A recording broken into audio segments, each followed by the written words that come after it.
Hello, everybody. Welcome back to the Mediavine Summer of Live. I'm Jenny Guy. I'm here every week talking with industry experts and getting their best tips for your business success. It is Thursday, July 30th. Today is the International Day of Friendship plus National Cheesecake Day. Is that a coincidence? I think not. If you can't be with your friends in person today, enjoy a cheesecake with them on Zoom. Make the best of the situation. July 30th, which is crazy, also means it's almost August, bringing us back to school. My guest and I were just talking about that, which in the time of Corona means rapid social media debates. How often in the last week have you wanted to delete your social accounts and go off the grid, but you can't because it's your job? I cannot be alone. There have to be people. There have to be other people out there who are feeling this. Even in the best non-COVID of circumstances, most people would say that they have a love-hate relationship with social media. And that is especially true for website owners and content creators. Historically, social media has been a great source for driving traffic until those pesky algorithm shifts whack us and our traffic nosedives overnight. Mediavine always encourages bloggers to make social or solid SEO a priority, as organic traffic is typically the most reliable source, although we do know that there are Google algorithm shifts, but that is not what this episode is about. We will not derail and talk Google algorithm shifts. But who out there has felt personally victimized by a social media algorithm shift? Who in the audience? Comment and tell us what platform and how you were impacted / how big of a drop you saw. But record scratch, what if there was a different way for bloggers to use social? According to today's guest, there absolutely is, and she's here to tell us all about growing niche social accounts that deliver real site traffic. Let's meet her. Ciaran Blumenfeld is CEO and founder of Hashtracking.com, a social media analytics service, and JuicedSocial.com, an AI-enhanced service that publishes optimized hashtag lists for 2,000 plus topics. She is an OG blogger at momfluential.net. She was named one of the 15 most powerful moms in social media by Working Mother magazine and has been featured in Forbes, the New York Times, and Fast Company. Follow her on Instagram. We'll share that link and share her website. Welcome to the Summer of Live, and thank you for applying to speak in Baltimore and for doing a Rona pivot and being game for a Facebook Live. Well, thank you for having me. I'm a little bummed that I didn't get to go to Baltimore because I went to Johns Hopkins, and any chance to go back to Baltimore is always exciting for me. But oh my gosh, it's such a great city. Yeah, love Baltimore. I hope we get back there sometime. But this is great too. I mean, we're making the best of it. We had an awesome site visit there about a year ago, and we were like, Baltimore, hidden gem, this is amazing, and the crab and the everything. It was a great city. We were pretty excited about it, but we are going to make the best of it today. Guys, if you have questions for myself or Ciaran, please post them in the comments and we will get them asked. But let us talk a little bit. People are posting how they've been victimized personally by social media, and there's quite a few. Amy Katz said Facebook. It's nothing like it was a few years ago. Anna says Instagram and stuck for a year now at the same level. So different things happening out there. We had someone just say they live in Baltimore. So Ciaran, you and I were doing a little bit of talking beforehand, and I want to get into some of that now. While many people aren't fans of social media, there's complaints about it and backlash on it all the time, especially now. You founded 2 companies all about it. So you make your living there, and you obviously find it stable enough to literally bank on. So tell us why you love social media.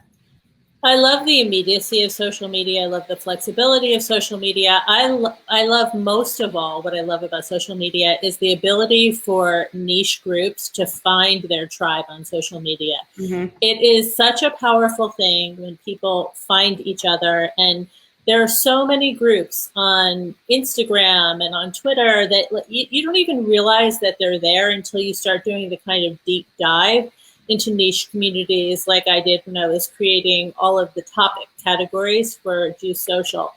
Things like, obscure sports. There's a sport called ski-horing where people like have sleds that are pulled by horses. Whoa. And, yeah, there is a vibrant ski-horing community on Instagram. There's slime communities. There's communities of people who make charcuterie boards. There's a community for everyone. There's a niche group for everyone. And these are the good things about social media. These are the authentic groups of people who are able to kind of come together in this virtual meeting space and interact with each other every single day, and have that give and take. So I think that, in our desire to like get lots of likes and to get brand deals and all of that, we sort of sometimes lose the social from social media. We lose that initial impetus that was why we went there, connecting with our tribe. Yeah, I think that for sure that's a very, I mean, I've always used it to remember people from past experiences and past places I've been or worked but it for sure is a way to, if it's out there, I mean, whatever it is that you're into, there are your people. They're there. You can find them on social. We have people saying, the boards. Yeah, the board. I want boards. Charcuterie boards are life. I'm loving all these companies that are popping up to make charcuterie boards. I think it's fantastic. Okay. But with all of those good things you just said, we have all heard bloggers and content creators, digital content creators say they're quitting social. They're no longer investing time in it. How is your method different? You pitched this topic to us. What is niche strategy? Because I think the frustration that everyone's feeling is that, and I will blame Instagram for this mostly, because when Instagram first came out, their algorithms operated on a very much a velocity kind of strategy, which means that the more people that liked your post quickly, the more your post got seen. And that was very easy to game. And a lot of people gamed it. And it just became this arms race for the number of followers and how much exposure you could get. And people lost sight of the niche community. Like, they didn't care who was seeing their post or why they were seeing their post. It was just get the biggest number. And it's very frustrating because people who wanted to be authentic didn't want to buy traffic or engage in these sorts of schemes. The pods. The purchase traffic, the pods, there's many different schemes out there. And frankly, they work. Even if it's paid advertising, some of it works, like to get that velocity. But I think that it was a very negative thing for a lot of bloggers and genuine niche community members, because they felt like their posts were never seen. And they felt like, on the one hand, the posts were never seen because they were comparing themselves to these mega influencers with, hundreds of thousands.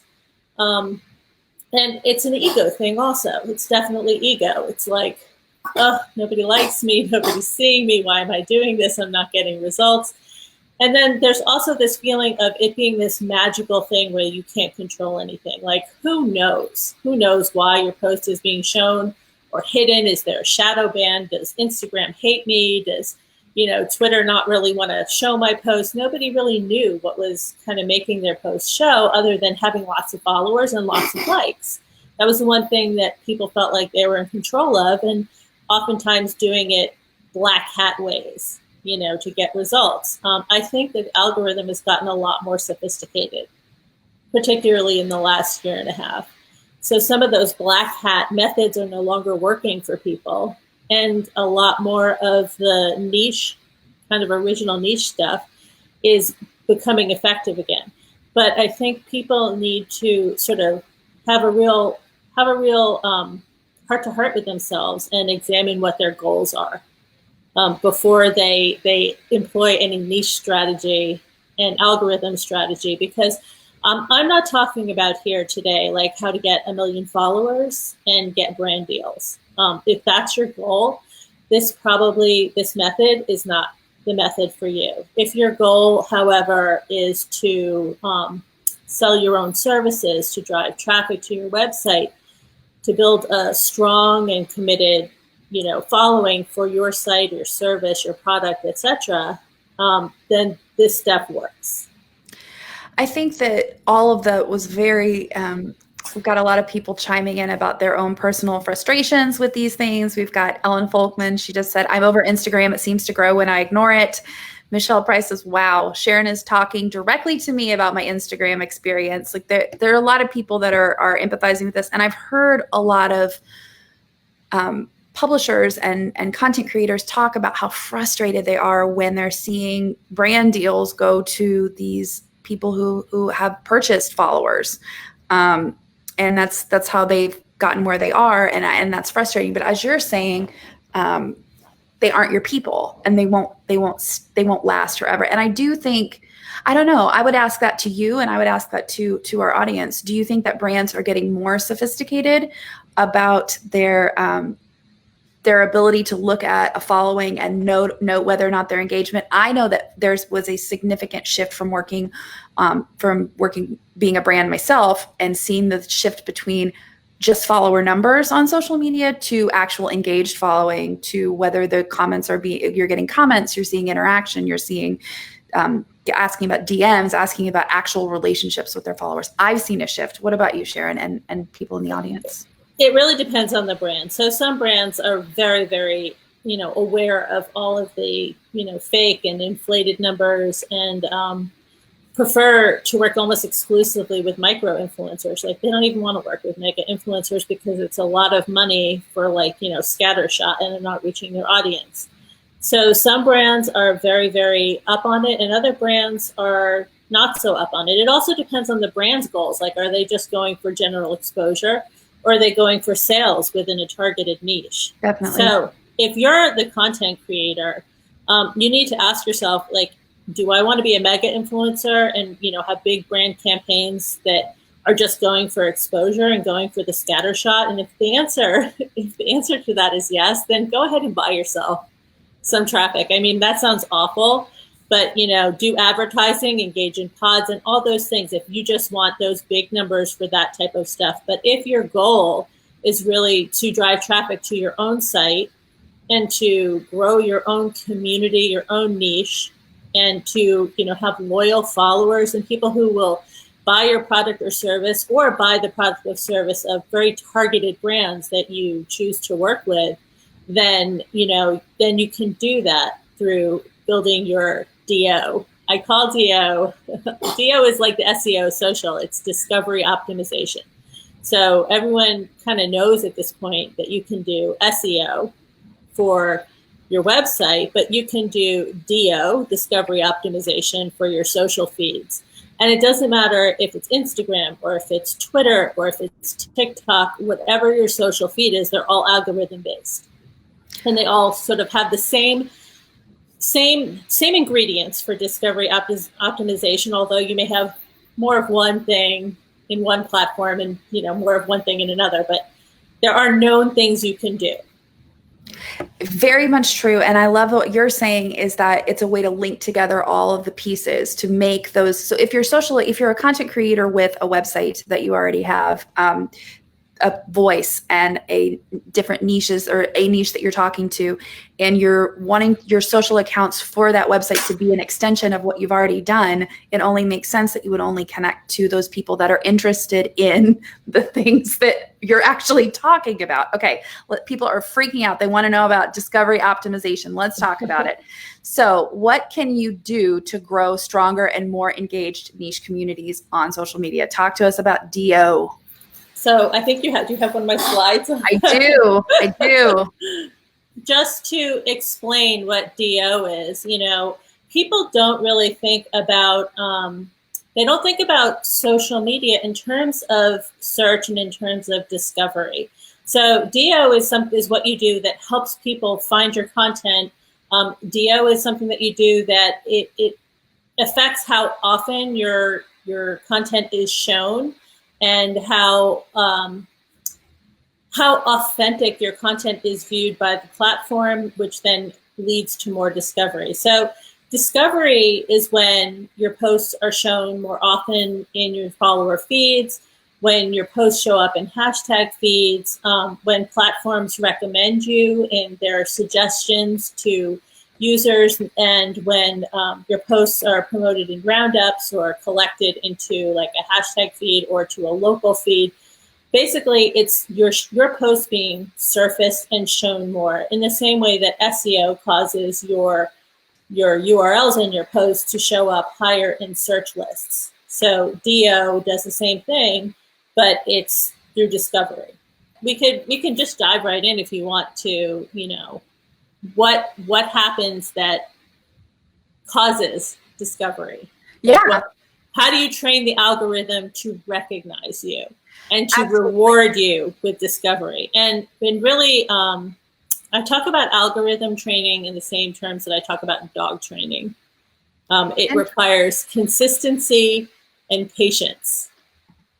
And that's a great way to think about it. And I love the main thing, and we talked about this, I've looked at your presentation. It's so exciting because it takes out that weird social black magic element of having no control, having no ability to do anything about it, rather than just being buffeted around by the social winds. You're actually able to train. And let's look at this one real quick, though. Let's look at this slide real quick. Okay, so as I was saying, how discovery happens every single day on social media is, when people open up their screen, and whether that's on TikTok or whether that's on, the Explore page for Instagram, they see your post. And the way that your posts are chosen are not just about how many likes you get. I mean, people think very simply and think back to the days when you could game things and show up on the popular page with the number of likes.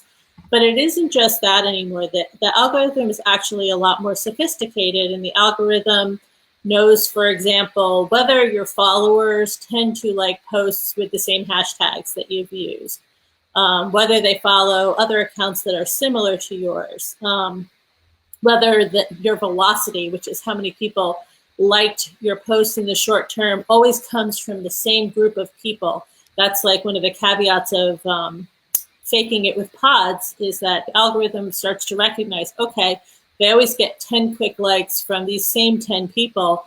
We're just not going to count that anymore. The algorithm is really, really smart. Excellent. And yes, and it's, as you said, it's gotten significantly more sophisticated moving forward, especially you said in the last year and a half, you've noticed a shift. Is that correct? Yeah.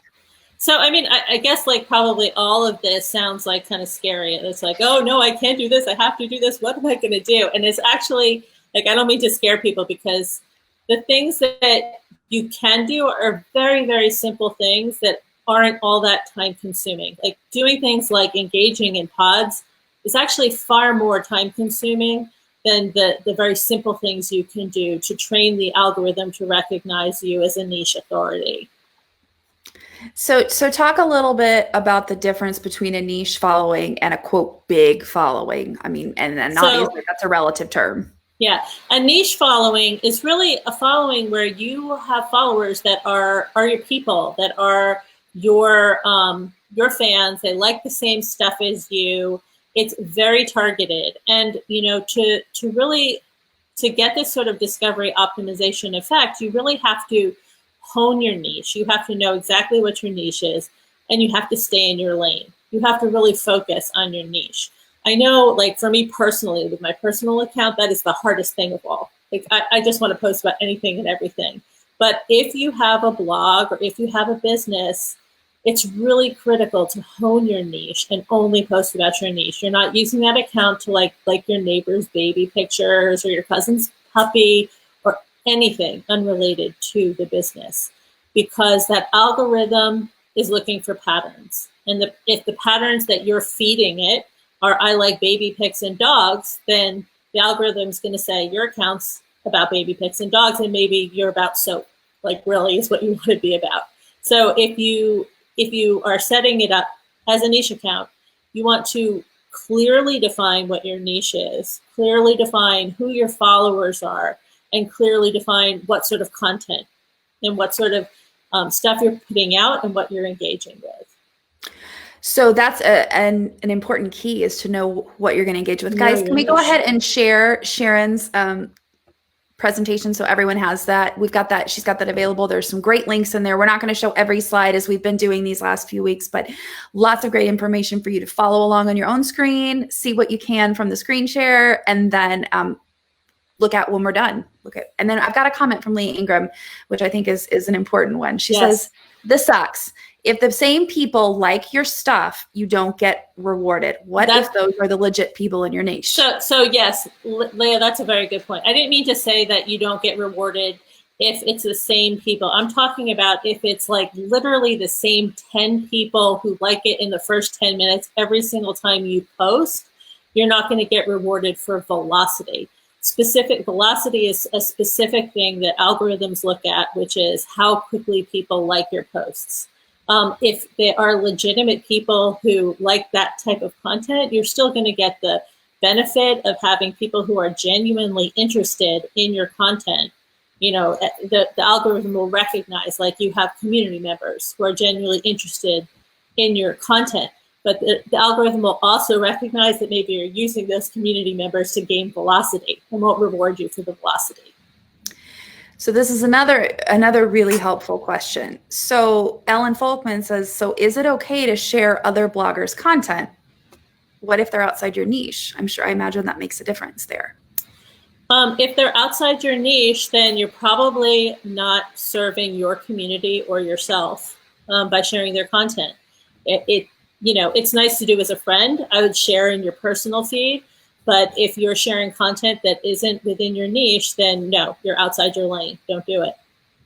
Okay, and the same goes for even liking friends' content. Is that accurate? The same goes for liking content. So I have a checklist of the sorts of actions that, and it's in my presentation, but basically all of your actions on social are tracked and followed. Okay, so these are the things that you really have the most control over. You don't have the most control over everything with an algorithm, but you do have control over what you post. You have control over when you post. You have control over the ways that you post, whether you're commenting on something, whether you're sharing a video, whether you're sharing someone else's content. You have control over that. You have control over what you like, and you have control over what you follow, who you subscribe to, and you have control over your hashtags. And when I talk about hashtags, some people think, like, I don't use hashtags, or, I only use my own hashtags. But you have to think about hashtags more holistically, because every time you comment on content that contains a hashtag, you've now associated yourself with that hashtag. The algorithm's smart enough to know when it's like an outlier and you just like something with a weird hashtag versus you always like posts that are about cheese boards and charcuterie, like that's really your thing. But you're associated with hashtags even if you don't use them, because you're associated with the hashtags that the people you follow use, and you're associated with the hashtags that you follow. So it's a good idea to be really kind of intentional about following hashtags, making sure you follow hashtags that are your topic, that are in your niche, and then also looking at the people who are big posters or well liked within those hashtags and engaging with those people. Because by doing that, you're training the algorithm to recognize this is what you're about. You're just reinforcing over and over again with your own content as well as your interactions that that's what you're about. So interesting to think about the fact that even if you think you're not using hashtags, you are, just based on the posts that you're liking, that the algorithm is looking at everything you're engaging with, everything you're liking. So fascinating. Great advice. Okay, Leah says, okay, for the when you post, I use Tailwind to schedule posts to Instagram and Pinterest. Tailwind recommends optimized days and times. Any thoughts on that? You know what? If you have Tailwind or another service, I think Later does that as well. It is a great idea to follow the recommendations, because they are looking at when your audience is on there and when they're most likely to respond to your content. And again, the more Instagram in particular still gives weight to velocity. So you want to post at a time when you're going to get the quickest return on your posts. So I would say, yes, it's important to pay attention to that. However, I would not get obsessive compulsive about it. If you can't post within that specific time period, it's still more important for you to post consistently. And when I say consistently, it doesn't mean you have to post the same time every day, but you want to post like the same number of times per week, because you want to keep waking up your audience. You don't want to disappear. Okay, excellent. Very helpful. Did you want to talk any more about the problem with good optics and skinny fat accounts? So I could talk a little bit more about, those big accounts. I don't want to dwell on them too much, but I want to sort of reassure people who are very discouraged by, all the fake out there, that I actually had a slide, like the virtuous circle and the vicious circle. The people who are faking it, it's getting much, much, much more expensive for them to fake it. and the rewards are becoming less and less. So the virtuous circle is basically a situation where you're posting authentic content, and the people who are liking your content are doing it in a timely fashion. They're your true followers. They're people who are interested in the types of content that you post. They are engaging with your content because it's really like, wow, this is the stuff they like. And that signals Instagram that you're an authority, that you're authentic, that you have a real account. And then Instagram kind of rewards you with more discovery. And this isn't just Instagram. This is really any algorithm-based platform. But what happens in the next slide, the vicious cycle, which is how I would describe those skinny fat accounts. I call them skinny fat because they have great optics, but their health is really, really not good. So every time they post, they need to gamify. They need to engage in like pods to get those likes quickly. They have to buy likes. They use hashtags to gamify. These are all things that they have to purchase. And Instagram, as that algorithm, or any algorithm which is growing and learning, I think there's something like 90 million posts a day. I mean, think about all that information and how quickly these algorithms can learn. They start to recognize any gamification type of behavior. They recognize when, the people who are liking your content have never liked your content before, have never liked similar content to yours before, when the comments don't look like they're human content, comments, they're just sort of like a string of emojis, all of these things, then you get dinged for that. And then you have to spend more money to get better quality fake, you have to get fake 2.0 that is more expensive. So there's like a whole inflation cycle for people who have these faked accounts. And I think, my one true prediction that I will make a prediction and stand by it is that it's going to get harder and harder and harder for people to be successfully fake on platforms like Instagram. I saw a lot of fakers just abandoning ship from Instagram and jumping to TikTok at the beginning of this year. They were like, oh, it still works on TikTok. It's not working so much for me anymore on Instagram. It'll get harder there too, because the algorithms are smart and they can see the patterns of fake. Just like if you or I looked at an account and looked at all the commenters and we were like, oh, this account has no profile picture. This account has one follower. These don't look like real followers. If we can do it, the AI can do it a million times faster. And it's good to hear that it actually does matter and it is getting smarter. Christina Riley says, do services like Smarter Queue, where you loop your content, hurt your discovery optimization? I'm not familiar with that. Okay. Well, let's go to, let's talk about training that algorithm. We kind of skipped ahead, but let's get into the nitty gritty of it. Can you ever really beat this ever shifting algorithm? And it sounds to me like what you're saying is it's not necessarily these seismic shifts. It's more just improving and improving and improving on the algorithm. So talk to us about beating the algorithm, please. So I don't think you can beat an algorithm. I think you can be your authentic self and be consistent. I think it's sort of like going on a diet. You can eat healthy and you can take a walk every day and you can follow best practices, and long term you're going to see the benefits.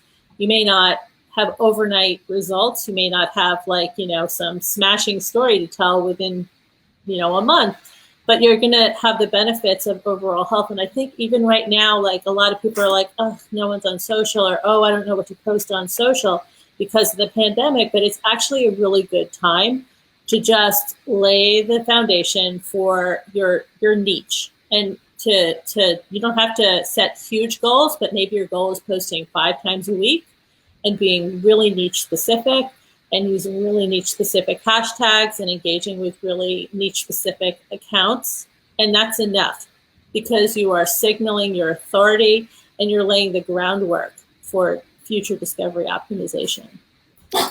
And love hearing that. Sarah says, no, not like a diet. Sarah, I feel you. It is not a good time for diets in your life. Leah says, then why can't the algorithm find all the I want to be your sugar daddy people on Instagram? Fair question. It finds them, but they like kill them and they pop right back up again, like horrible mushrooms. They are. They're like gremlins. You fed them after midnight. Okay, let's look at what the algorithm actually tracks. Okay, let's talk about that. So the things you have less control of. So you can control like what you're posting and all that other stuff. But the algorithm is also going to be looking at how fast people respond to your posts. That's the velocity portion. And I wish it wasn't weighted so heavily still, particularly on Instagram. It's less weighted on other platforms, but it is something that people look at, because if people react quickly to your content, it's a sign that they really like your content. They're looking at who interacts with your content. Are these people who are genuinely within your niche and within your interest? They look at the intent of your engagers. And intent is something that's just become much more important this year, as we've had the save button show up on a lot of different platforms. When people can do more with your content besides just like it or comment on it, when they can share it and when they can save it, those are very, very strong indications to an algorithm that people identify with your content and that they intend to return to your content. And that affects also how much time they spend on the platform. So any platform, any social platform wants to keep people there. So if you have content that people are marking save or that they're sharing with others, then that's just increasing the overall time on the platform. And they really want to reward you for that sort of stuff. So it's important when you're creating content to think about, is this something that is save or share worthy? Because you're going to increase your discovery optimization when you share something that people want to return to. So it could be like, I don't know, recipe, or it could be instructions. It could be a guide of some sort. These are the sorts of posts that lead to more discovery. Fantastic. Okay, and let's go to your next slide and what the algorithms reward. So let's highlight that really quickly. I like the space background. So, oh my gosh, I can't even read it. But the algorithms, as I was saying, they reward you for the actions people are taking, the ways that they're it's different. There's more specific, other than just I like something. Now there's different ways. Now, not all engagement is equal on every platform. For a while there, videos were getting a lot more play on Instagram, and sometimes like the saves are considered more valuable because people saving things is showing intent, and they're really trying to build time on platform. So the things that the algorithm rewards change from time to time. How much they reward each specific thing. However, all of these things are important. So rather than obsess about, oh my gosh, I have to do only video because right now they're weighting things to video, I think it's just healthier to be balanced, to say, okay, these are the things that they reward. They're going to reward things like swipes, comments, sticker interactions. You want to make sure you're giving people lots of different ways to interact with your content. So you're going to see greater discovery optimization if you don't just do feed posts. If you do stories occasionally and you give people ways to interact by either, taking a poll or commenting on a sticker or swiping up, or you want to give people more ways to interact, because the more ways that they interact, the more time they spend on the platform, the more the platform will like you. So it's important to be aware of those opportunities. If you can't do them all, don't beat yourself up.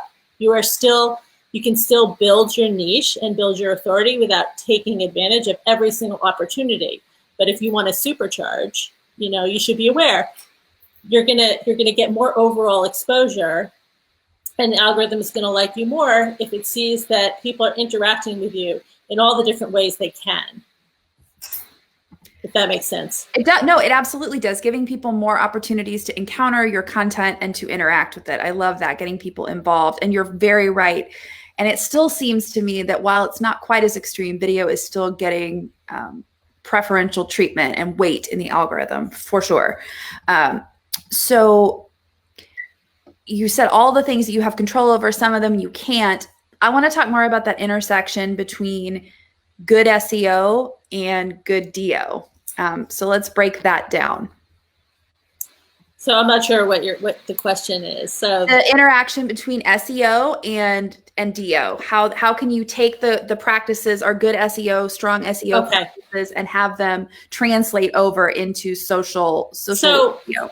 You want to think about your discovery optimization in terms of search. So good SEO practices include really honing your niche the same way, and really knowing your keywords, and really knowing your audience, and making your content available to that audience and easy for them to find. I think that for discovery optimization, hashtags are really important because hashtags are low-hanging fruit. And a lot of people use hashtags inappropriately and incorrectly. They don't follow the hashtags that they're actually content that they're interested in. They make up their own hashtags. They hashtag for brands, which actually you're then sending your traffic to the brand. You're not getting the traffic from the brand, most likely. You're sending people away. How do you properly use a hashtag? Tell us what a hashtag is. Obviously, you're a big fan. The number one thing you want to do when you're choosing a hashtag is you want to say, if somebody is searching for my content, what's the search term? Don't even think of it in terms of a hashtag. Think of like, what's the keyword or what's the search term that somebody is going to use to find your content. It's not happy birthday. It's not congratulations. Those hashtags are pretty much useless because nobody is searching congratulations looking for content. They may be looking for graduation party cake. They may be looking for graduation card. So you want to think, what are people searching for? And that is the hashtags that you then want to go out and say, okay, what are the hashtags that are the things that that I want people to search for and find my content? And you want to look at what hashtags are being currently used, how popular they are. If it's a hashtag that, is getting used constantly, you're just going to get buried in that feed. If it's a hashtag that's used once every 5 years, nobody's really looking for it. Right. So you want to look for hashtags that have a decent amount of traffic, but not too much, and that are really going to lead people. They're the keyword that are going to lead the people to your content who want to find your content. I think it's really smart to look for hashtag adjacent communities, and an example of a hashtag adjacent community is if you are a home decor blogger. You look for home staging hashtags. Those are people who are very interested in home decor. Or if you are somebody who does recipes and you have beautiful photographs of your tabletop display, you want to look for tabletop display hashtags.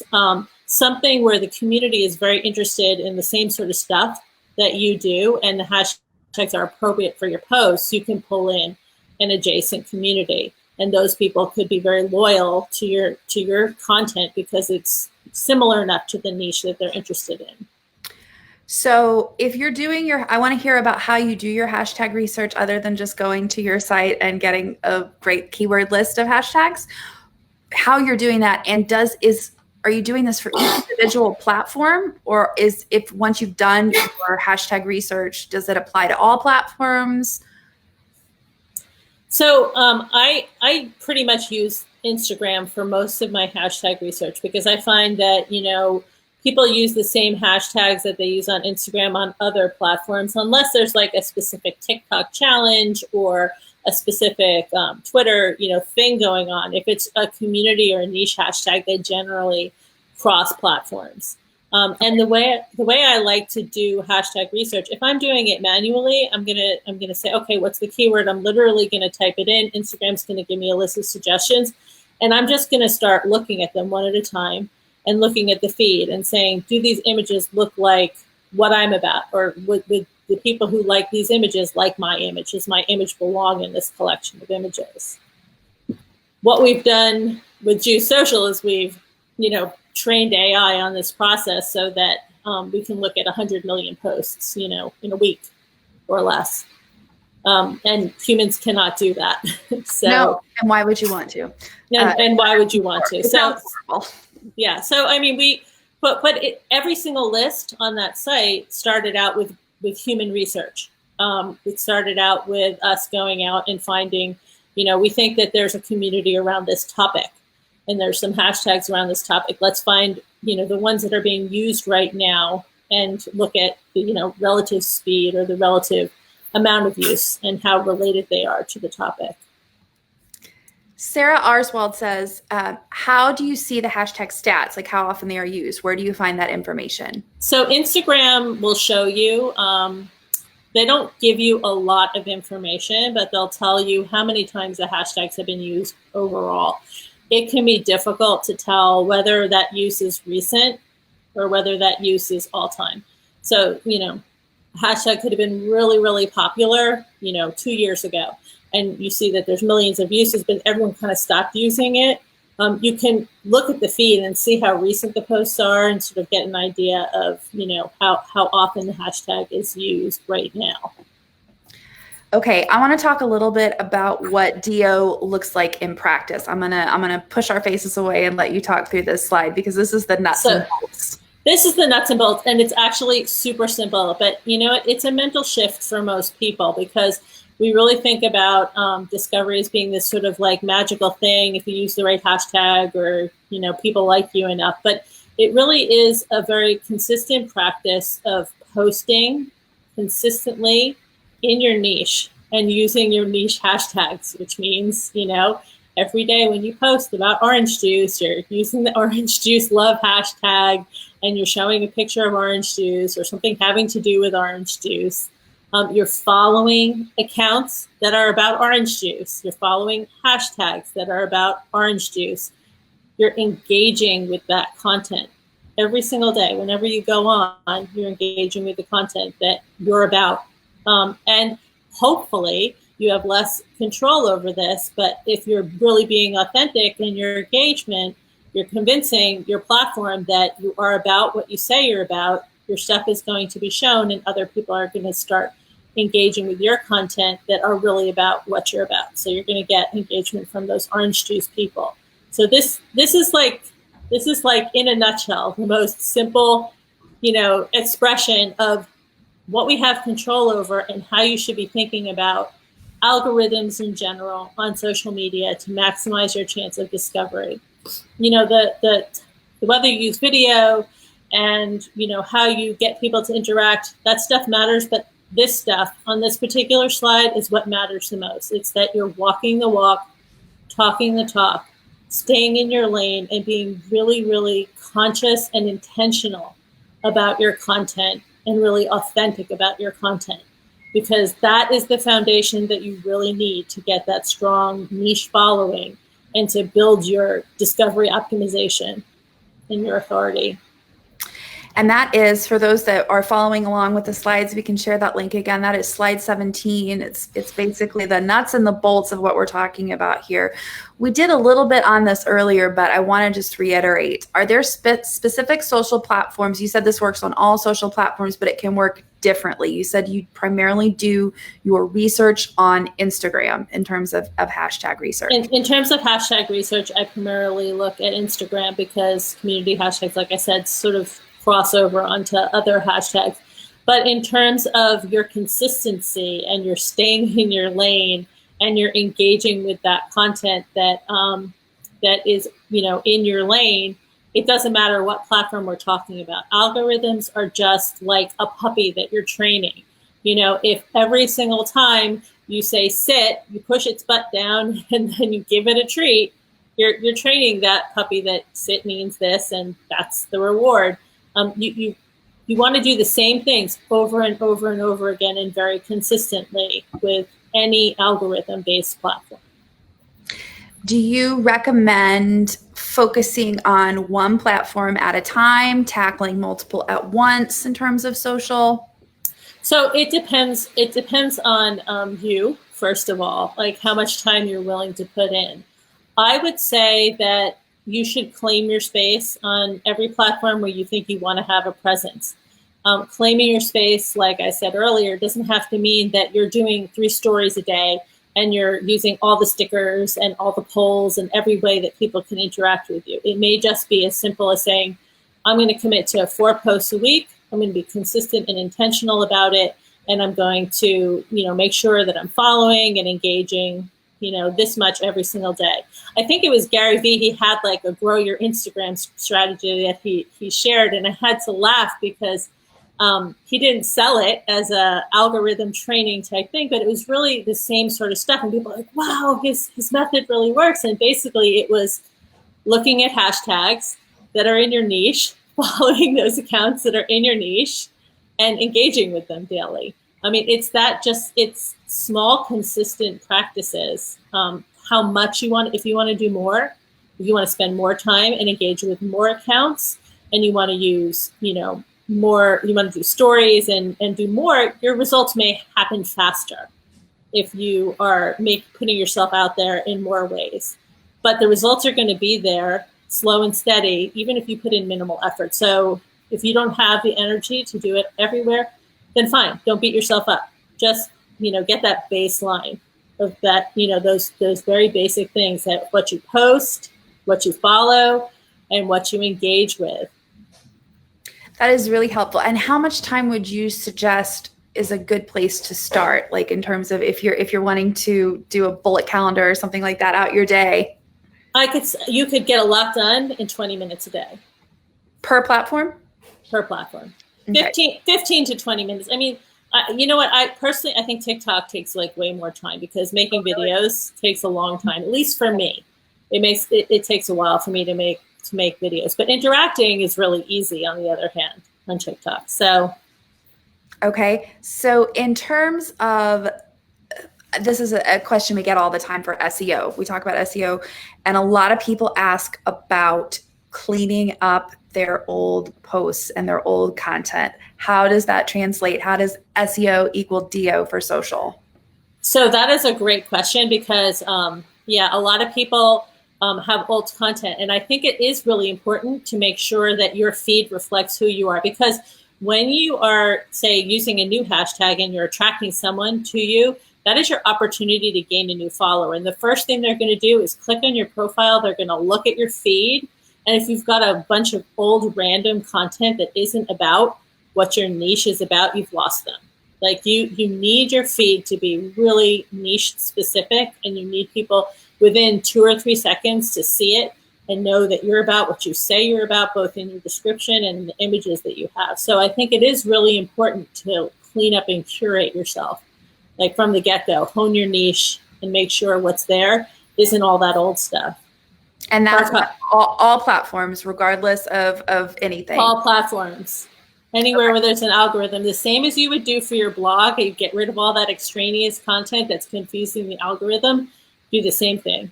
We actually don't recommend people delete old content. We ask them to, especially if it's getting any traffic, we ask them to polish it. We ask them to, but deleting content it's just not a great use of time, because people, if you have 800 posts, people are not coming to your homepage and digging. But you're right, on a social media feed, if you're scrolling through people, like, if you're on someone's timeline or you're looking at somebody's feed, you're seeing it. You're seeing what those are. Right. Old content on a blog, like, if it's getting traffic, it's great. But people aren't like showing up, at your homepage and then being like, wait a minute, this isn't what this is about. When people show up on social media, all they see is that feed. Okay, I'm going to go back because we had a bunch of questions.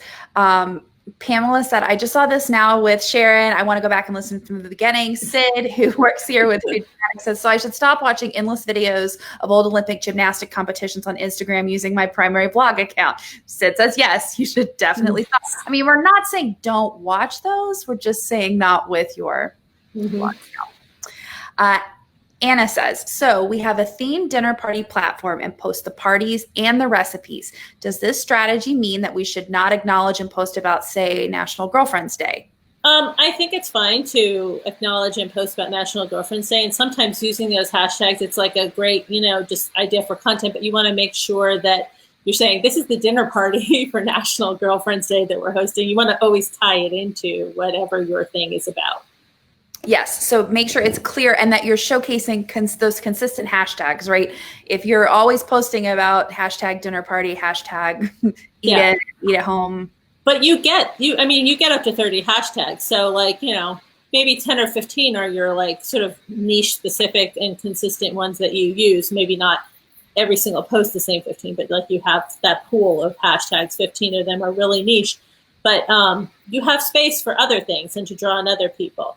And it's okay to use a really popular hashtag here and there because you may win the lottery on it. You may attract a lot of people, or maybe it's not specifically your niche, but you're showing a dinner party for that. So why not use your extra hashtags? Hashtag Olympics. Hashtag Olympic dinner party. Let's tie it all together. So then we're making sure that we're all on this for it. Are you saying delete old junk posts on Instagram? Is the couch still for sale? Is it yes? Yeah. Okay. Delete the old junk posts. If they're not really niche targeted, then they're not doing you any favors. People aren't going to be searching for them and finding them and going, oh, like I need to follow them because this is what I'm about and they're about. If they're not going to serve that purpose, then you don't need them there. Okay, good to hear. So slightly different then from what we would say with SEO, because that's not something we would say for you to invest a lot of time in, is to go back and worry about all of these old posts. Okay.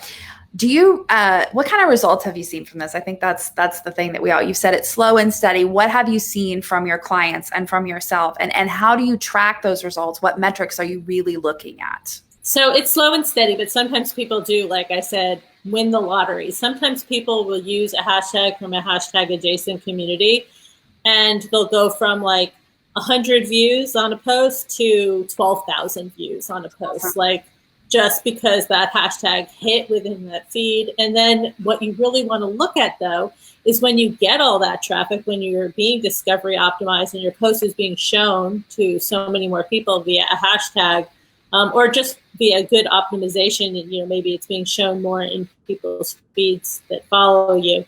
You want to look at what people did once they saw that. So did people visit your profile? And once they visited your profile, did they follow you?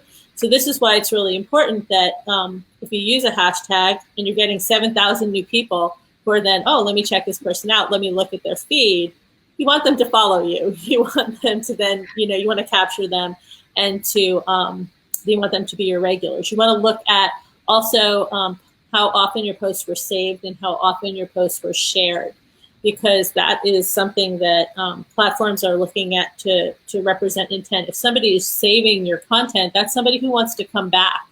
And if a lot of people are saving that content, then you should be creating more of that content. That's the sort of content that is, people are very hungry for. And if people are sharing your content, it's content that they identify with. It's generally things that like, oh, my friends will think I'm cool, or my friends will think I'm clever. You definitely want to create more shareable content, and those people then hopefully will follow you because they want to come back to you for that same sort of content. But even if they don't follow you, the saves and the shares are super, super important. So how do you track all of this? And do you have any recommended tools? Because there are a lot of tools out there that a lot of people are using. So tell us what your thoughts are on that. And now this is not hashtag sponsored by anyone. We're just asking her for her opinion off the cuff. So, here. I mean, with platforms like Facebook and Instagram, it's going to be your own analytics. You should have a business account and you'll just go in and look at your own analytics. There are third-party tools that you authorize to sort of present your analytics in much prettier formats, like Sprout does. There's a bunch of different ones. But personally, I think you can just platform analytics. You can see all of that. You can look at and see how many people found in the discovery column, how many people found your post from feed versus hashtags or other. I still don't exactly know what other is. I don't know if it's link sharing or what other is.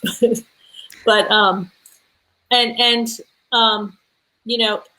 what I do, what my company does, Hashtracking is more about your own hashtag and your own campaign. So we can provide much deeper dive analytics into who has engaged with a particular hashtag and how many people have used the hashtag and the exposure of a particular hashtag.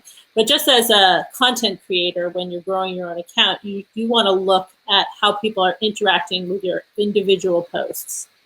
Another important thing to look at in stories is when and where people are exiting, because that's the point where they're bored with your content and you want to know. Yeah, absolutely. Very helpful. And what you can do to pull them back in. And like you said, it's very much like SEO. When you find that something is hitting with your audience, you're getting out there, make more of that thing, do more of that. Don't copy it, but specific, similar content is very related content. Huge. Yeah. And it's often surprising. I have a blog that is about haunted travel. And I found whenever I used a witchcraft related hashtag, I got phenomenal exposure. And apparently those are my people. People are loving the witches. There's nothing wrong with that. I really did like that season of American Horror Story, Coven. One of my favorites, one of my top seasons. Do you recommend scheduling versus live posting for social media posts? I'm a big fan of scheduling just because as a creative, as much as I walk the walk and talk the talk about algorithms and all of this stuff, I understand patterns, but I am terrible about executing them. I am the least consistent person that I know. It's very hard for me. So I'm a fan of scheduling because you've got that baseline, but ideally it's a mix. Ideally you get things scheduled and then you go in and you interact. So maybe you schedule your posts, but you're liking things, engaging with things, commenting on things in a more human way, like here and there and everywhere. And as you were saying before, you think that rather than setting a crazy, I'm going to post 5 times per day on each platform, you said it's more helpful to set a reasonable goal, like 5 times per week, like 5 feed posts or 5. Does it matter in terms of consistency with day and time, like every single Tuesdays and Thursdays are when I post? Is it just letting it find the best time? Yes and no. Okay, so in terms of the algorithm wants to see that you're posting consistently. But in terms of your audience and like human beings, people want to know that they can tune in on Tuesday. So if you're somebody who is telling your audience, like every Tuesday, I'm going to share a recipe, or every Thursday, I'm going to reveal my new project. You want to be consistent and cognizant of that. And that is a great human trick for getting audiences to pay attention to you and follow and convert. But in terms of the algorithm, you just want to see consistent use over time. So whether that's 5 times a week, or whether that's once a day, or whether it's 3 times a week, the algorithm is just going to say, okay, this person hasn't quit if they haven't posted in 3 days, because their pattern is they post 3 times a week. They get to know your pattern, and they're not going to sort of ding you for not posting, or for think you're a dead account suddenly if you don't post for 2 days. On the other hand, go ahead. I just want to say, if you don't post for a while, you should be aware that if you haven't posted for a while and then you suddenly post, there is an effect of them wanting to wake. You'll get higher exposure when you post after not posting for a while, and you should really take advantage of that. But you want to make sure you're consistent after that, because you only get it that one time, and then if you don't post again, they're like, algorithm's dead. Still dead account. Psych. I haven't heard that one in a while. Will you, this has been so mind-blowing and very helpful. Will you please tell us you've got some special offers for our audience? I do. So if you're interested in finding some hashtag lists, we have a coupon code for Juice Social, MV20. Will get you 4 free lists. So it's $20 off any order. I would recommend you look for some lists in your niche, or some hashtag adjacent lists. The hashtag lists have up to 300 hashtags that are the most recent and most engaged hashtags. So we look every 2 weeks at what's being used within each niche. And then I also offer consulting on the site. So that's $20 off you could use on consulting. And we also have a group. It's groups/discovery optimization on Facebook. And if you join the group, I will give you a code to download my ebooks. And I have a book on content that converts. And I also have if you're somebody who likes workbooks, I have a fun workbook to help you sort of organize yourself and plan for your Instagram account. So helpful. We're going to drop some of those links. You've also got the links to her presentation, and those are hyperlinked in the presentation. So you can click over. The code right there is MV20. And then we had one quick, we're going to go slightly over. Do you have any recommendations for a scheduler? That was one of the last questions that we had. I use both Tailwind and Later. Interestingly, I use Tailwind for my personal account, and I use Later for my business account. I like the way Later does links and certain things better for the business accounts. But I like Tailwind for my personal. So those are my two favorites for scheduling. Very helpful. Ciaran, this has been awesome and so great. And we're sharing all of that into the comments so people can find you afterwards. Is there anywhere else they should look for you? You can find me on my personal site, CharanBlumenfeld.com, and you can find me on Facebook. I'm always on social media. I'm Ciaran Blue on Instagram and on Twitter, and I'm always online. I mean, I think that's kind of the nature of the beast with our jobs, and also it's kind of our personalities. Thank you so much for being here, guys. Next week we have an awesome episode coming up. It is our much anticipated Thursday, August 8th, 3 p.m. Eastern time. We have our Publisher Support Live. We're going to have Heather Tellos, the Director of Publisher Support, and Carmen Stinson, the Assistant Publisher Support Manager, on our first live. We can talk dashboard. We can talk optimizations, plugins, video. You've got questions. Carmen and Heather have the answers that will make you the dollars. Come by. Everyone say a big thank you to Ciaran for an amazing hour. Very helpful. And everyone stay safe out there. We'll see you next week. Thank you. Bye. Thank you.